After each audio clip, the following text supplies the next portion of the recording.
D മണി എത്തുന്നു എന്നുള്ളതാണ് ദൃശ്യങ്ങളിൽ കാണുന്നത്.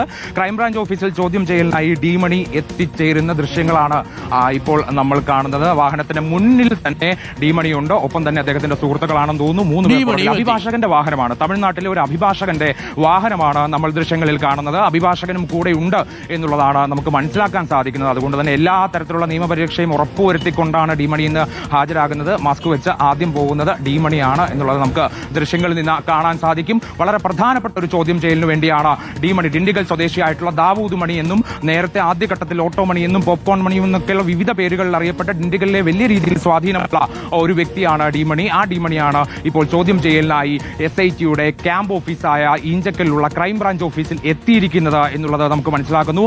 ഏകദേശം കൃത്യസമയത്ത് തന്നെ മണിക്ക് എത്തിച്ചേരാൻ സാധിച്ചു എന്നുള്ളതാണ്. എന്തായാലും അഭിഭാഷകനോടൊപ്പം തന്നെ മണി എത്തിച്ചേരുന്നു എന്നുള്ളതാണ്. അതായത് ഇതിനകത്ത് ഏതെങ്കിലും നിലയിൽ അറസ്റ്റ് അടക്കമുള്ള നടപടികളിലേക്ക് പോകുന്നു എന്നുള്ളതാണ്.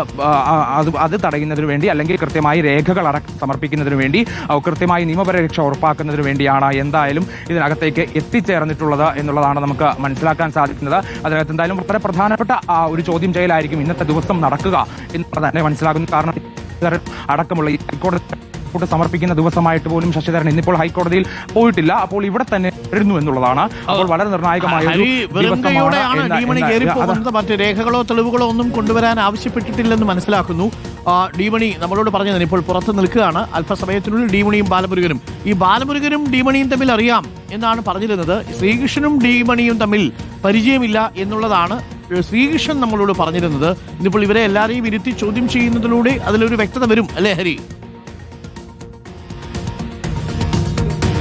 തീർച്ചയായിട്ടും അരുൺ, ഇതിനകത്ത് ഈ ബന്ധങ്ങൾ പ്രവാസി വ്യവസായി ചൂണ്ടിക്കാണിച്ചത് ഈ ബാലമുരുകനും ഡി മണിയും തമ്മിൽ കൃത്യമായി ബന്ധമുണ്ടെന്ന് പിന്നീട് SITയും കണ്ടെത്തിയിരുന്നു. കാരണം സിം കാർഡ് എടുത്തു കൊടുത്തിട്ടുള്ള ഒരു ബന്ധം, അയാൾ സുഹൃത്താണ്, ഇയാൾ കൂടെ പ്രവർത്തിച്ചിട്ടുണ്ട്, അല്ലെങ്കിൽ സിം കാർഡ് എടുത്തു കൊടുക്കുന്നതുമായി ബന്ധപ്പെട്ടുകൊണ്ടുള്ള ഒരു അങ്ങനെ ഒരു ബന്ധം എന്തായാലും ഉണ്ടാവില്ല. ആ സിം കാർഡിലാണ് പിന്നീട് ഡി മണി ഈ പറയുന്ന ഫോൺ കോളുകളെല്ലാം നടത്തിയതും പിന്നീട് ഈ പ്രശ്നങ്ങളിലേക്കൊക്കെ എത്തിച്ചേർന്നതും. അതിൽ ബാലമുരുകനാണ് സത്യത്തിൽ പെട്ടുപോയതും. പക്ഷേ ശ്രീകൃഷ്ണനുമായിട്ടുള്ള ബന്ധം അത് വളരെ പ്രധാനപ്പെട്ട ഒരു ബന്ധമായിട്ട് തന്നെ ചില സംശയങ്ങൾ എന്നുള്ള രൂപത്തിൽ SIT പറയുന്നുണ്ട്. അതായത് ശ്രീകൃഷ്ണനുമായിട്ടുള്ള ബന്ധത്തിൽ SIT ചൂണ്ടിക്കാണിക്കുന്ന ഒരു പ്രധാന കാര്യം, പ്രവാസി വ്യവസായിയുടെ മൊഴി പ്രകാരം ശ്രീകൃഷ്ണൻ എന്ന് പറയുന്നത് ഇതിന് ഇടനില നിന്നിട്ടുള്ള, അതായത് പോറ്റിയും ഡി മണിയും തമ്മിൽ ഈ ഉരുപ്പടികളുമായി ബന്ധപ്പെട്ടുള്ള ഒരു ഇടനില ആദ്യഘട്ടത്തിൽ നിന്നിരുന്നത് ശ്രീകൃഷ്ണനാണ് എന്നുള്ളത് പറയുന്നു. ഇതേ തുടർന്ന് പിന്നീട് SIT നടത്തിയ അന്വേഷണത്തിലാണ് വളരെ പ്രധാനപ്പെട്ട ഒരു കണ്ടെത്തലിലേക്ക് വന്നത്.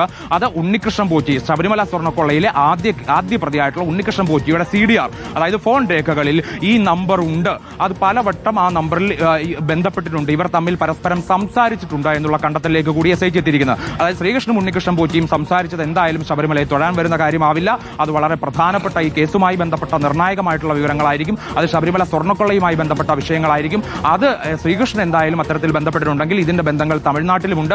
അത് ദിണ്ടിഗൽ സ്വദേശിയായിട്ടുള്ള ഡി മണിയിലേക്ക് കൂടി എത്തിച്ചേരുന്നതാവാം എന്നുള്ളതാണ് SIT പറയുന്നത്. അതിൽ കൂടുതൽ പ്രധാനപ്പെട്ട കാര്യങ്ങൾ ഇന്ന് മണിയിൽ നിന്ന് ചോദിച്ചറിയേണ്ടതുണ്ട്. ഈ പണക്കൈമാറ്റം അടക്കമുള്ള കാര്യങ്ങൾക്ക് വേണ്ടി തിരുവനന്തപുരത്ത് എത്തിച്ചേർന്നോ എന്നുള്ളതാണ് ഇനിയിപ്പോൾ അറിയേണ്ടത്. തിരുവനന്തപുരത്ത് മണി എത്തിയിരുന്നു എന്നുള്ളതിന്റെ കൃത്യമായ വിവരം SITക്കുണ്ട്. മാത്രമല്ല ശ്രീ പത്മനാഭസ്വാമി ക്ഷേത്രം സന്ദർശിച്ചിട്ടുണ്ട്, ശബരിമല സന്ദർശിച്ചിട്ടുണ്ട്. ഇത് തന്നെയാണ് പ്രവാസി വ്യവസായിയുടെ മൊഴിയിലുള്ള ഈ 2 ക്ഷേത്രങ്ങളുമായി ബന്ധപ്പെട്ടുകൊണ്ടാണ് ഈ ഉരുപ്പടികൾ ഈ കൊള്ളയടിക്കുന്നതിന് വേണ്ടിയുള്ള ചർച്ചകൾ നടന്നത്, കൂടിയാലോചന നടന്നത്. ഇതിൽ ശബരിമലയിലെ സ്വർണം മാത്രമാണ് കൈമാറ്റം ചെയ്തത്. പക്ഷെ പത്മനാഭസ്വാമി ക്ഷേത്രത്തിലെ സ്വർണം കൊള്ളയടിക്കുന്നതുമായി ബന്ധപ്പെട്ടുകൊണ്ടുള്ള ഈ ചർച്ചകൾ അല്ലെങ്കിൽ വലിയൊരു പദ്ധതി അത് പിന്നീട് ലക്ഷ്യസ്ഥാനത്തെത്തിയില്ല എന്ന് തന്നെ പ്രവാസി വ്യവസായി പറയുന്നു. അതുകൊണ്ട് തന്നെ SIT കരുതുന്നത് ഈ തിരുവനന്തപുരത്ത് എത്തി ശബരിമലയിലും പത്മനാഭസ്വാമി ക്ഷേത്രത്തിലും മണി സന്ദർശനം നടത്തിയത് അത് ഭക്തിമാർഗത്തിന്റെ ഭാഗമായിട്ടായിരിക്കില്ല എന്ന് തന്നെയാണ്. കാരണം കൃത്യമായി പ്രവാസി വ്യവസായിയുടെ മൊഴിയിൽ പറയുന്ന കാര്യങ്ങൾ സാധൂകരിക്കുന്നതിന് വേണ്ടിയിട്ടുള്ള തെളിവുകൾ അല്ലെങ്കിൽ സൂചനകളൊക്കെ തന്നെ, സാഹചര്യ തെളിവുകളൊക്കെ തന്നെയാണ് SITക്ക് ലഭിച്ചിരിക്കുന്നത്. ഇതുകൂടാതെ ശ്രീകൃഷ്ണനും സമാനമായി തിരുവനന്തപുരത്ത് എത്തിയിട്ടുണ്ട്. പക്ഷെ അതിന് ശ്രീകൃഷ്ണൻ പറയുന്ന കാരണം മകൾ ഇവിടെ പഠിക്കുകയായിരുന്നു, മകളെ കാണാൻ വേണ്ടിയാണ് താൻ വന്നിട്ടുള്ളത്, അതല്ലാതെ തിരുവനന്തപുരത്ത് വന്നിട്ടില്ല. പക്ഷെ അതേ സമയം തന്നെ ശബരിമലയിൽ എല്ലാവരും പോയിട്ടുണ്ട്. അതുകൊണ്ട് ഇത്തരത്തിലുള്ള മൊഴികൾ, അതായത് മൊഴികളിൽ പൊരുത്തക്കേടുകളുണ്ട്. പക്ഷെ തിരുവനന്തപുരത്ത് എന്തായാലും ഈ 2 പേരുകളും, അതായത് ഡി മണിയും ശ്രീകൃഷ്ണനും എത്തിയിട്ടുണ്ട് എന്ന് തന്നെ സ്ഥിരീകരിക്കാൻ കഴിയും എന്നുള്ളതാണ് SIT പറയുന്നത്. പക്ഷെ അത് എന്തിനു വേണ്ടി വന്നു, ഇവിടെ ആരെ കണ്ടു, ഈ പറയുന്ന ഉന്നതരാണ് ആരാണ്, പോറ്റി അല്ലാതെ മറ്റൊരാൾ ആരാണ് എന്നതടക്കമുള്ള കാര്യങ്ങൾ വ്യക്തത വരേണ്ടതുണ്ട്. എന്തായാലും ഇവർക്ക് പുറമെ ഇനിയിപ്പോൾ ശ്രീകൃഷ്ണൻ ഇവിടെ വരണം. ഒപ്പം മറ്റ് രണ്ടുപേർ കൂടിയുണ്ട്. അതായത് ഇത്രയധികം സാമ്പത്തിക ശേഷിയുള്ള, ഇത്രയധികം പിടിപാടുള്ള ഡി മണിക്ക് സ്വന്തമായി ഒരു മൊബൈൽ നമ്പർ ഇല്ല എന്ന് നമ്മൾ നേരത്തെ പറഞ്ഞിരുന്നു. 3 മൊബൈൽ നമ്പറുകളാണ് അയാൾ ഉപയോഗിച്ചത്. അതിൽ ഒരു സിം കാർഡിന്റെ ഉടമയാണ് ഇപ്പോൾ ആദ്യം വന്നിറങ്ങിയ ബാലമുരുകൻ. മറ്റ് 2 പേർ കൂടിയുണ്ട്. അവരെ കൂടി വിളിപ്പിച്ചിട്ടുണ്ട് എന്നുള്ളതാണ് പറയുന്നത്. അവർ ഇതിനിടയ്ക്ക് പറഞ്ഞിട്ടുണ്ടോ എന്നറിയില്ല, നമ്മൾ അവരെ കണ്ടിട്ടുമില്ല. മാത്രമല്ല സിം കാർഡ് എടുത്തു കൊടുത്തു എന്നുള്ളതിനപ്പുറത്തേക്ക് അവർക്ക് എന്തെങ്കിലും ബന്ധമുണ്ടോ എന്നും അറിയില്ല.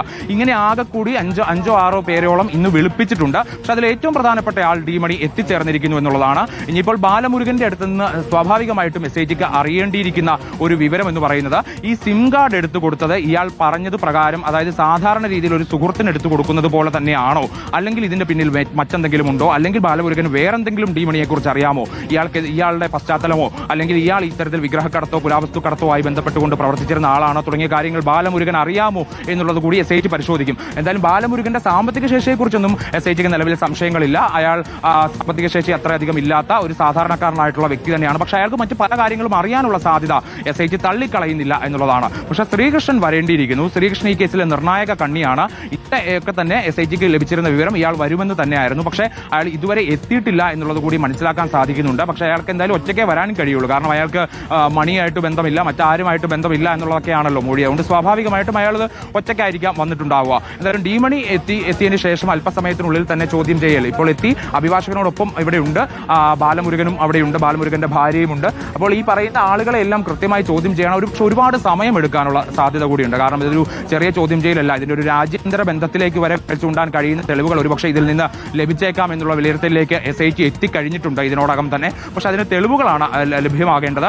ആദ്യം ഹൈദരാബാദ്, കർണാടക, തമിഴ്നാട് തുടങ്ങിയ സംസ്ഥാനങ്ങളിലൊക്കെ ബന്ധമുണ്ടെന്നുള്ള കാര്യം SIT സ്ഥിരീകരിച്ചിരുന്നു. നമുക്കറിയാം കർണാടകത്തിൽ ബെല്ലാരിയിലെ ജ്വല്ലറി ഉടമയായിട്ടുള്ള ഗോവർദ്ധനുണ്ട്, തമിഴ്നാട്ടിൽ സ്മാർട്ട് ക്രിയേഷൻസിലെ പങ്കജ് ഭണ്ഡാരിയുണ്ട്, ഹൈദരാബാദിൽ നേരത്തെ നമ്മൾ സംസാരിച്ചതുപോലെ നാഗേഷ് അടക്കമുള്ള ആളുകളുണ്ട്, അവിടെ മന്ത്ര ഗോൾഡ് കോട്ടിംഗ് ഉണ്ട്. അപ്പോൾ ഇത്തരത്തിൽ ഈ 3 സംസ്ഥാനങ്ങളിലും കൃത്യമായി ബന്ധം ഇതിനോടകം തന്നെ SIT ഉറപ്പിച്ചിട്ടുണ്ട്. പക്ഷേ തമിഴ്നാട്ടിൽ തന്നെ വീണ്ടും ഇതുമായി ബന്ധപ്പെട്ട വലിയൊരു റാക്കറ്റ്, വലിയൊരു സംഘം പ്രവർത്തിക്കുന്നുണ്ട് എന്നുള്ള സൂചനകൾ ഈ പ്രവാസി വ്യവസായിയുടെ മൊഴിയിൽ വന്നതോടുകൂടിയാണ് അന്വേഷണം വീണ്ടും സംസ്ഥാനം വിട്ടത്. അത് പക്ഷേ തമിഴ്നാട്ടിൽ മാത്രം നിൽക്കുന്നതായിരിക്കാൻ ഒരു സാധ്യതയും ഇല്ല എന്ന് തന്നെയാണ് SITയുടെ ഒരു പ്രാഥമിക കണ്ടെത്തൽ പ്രകാരം നമുക്ക് പറയാൻ കഴിയുക. ദിണ്ടിഗൽ സ്വദേശിയായിട്ടുള്ള മണി ഉരുപ്പടികളുടെ ഇടപാടുകൾ നടത്തി എന്ന് വെച്ചാൽ അത് സ്വാഭാവികമായിട്ട് ഇത് പുറത്തേക്കും കൊടുത്തു കാണണം. കാരണം ഈ പോറ്റി കൊടുത്തിട്ടുള്ള ഉരുപ്പടികൾ ഡി മണി മേടിക്കുകയും അത് പിന്നീട് പ്രവാസി വ്യവസായിക്ക് വിൽക്കാൻ ശ്രമിക്കുകയും ചെയ്യുകയാണ്. പക്ഷെ അവിടെ വിലപേശൽ പ്രശ്നം കാരണം അവിടെ വിൽപ്പന നടന്നില്ല. വിറ്റു എന്നുള്ളതാണ് പ്രധാന ചോദ്യം.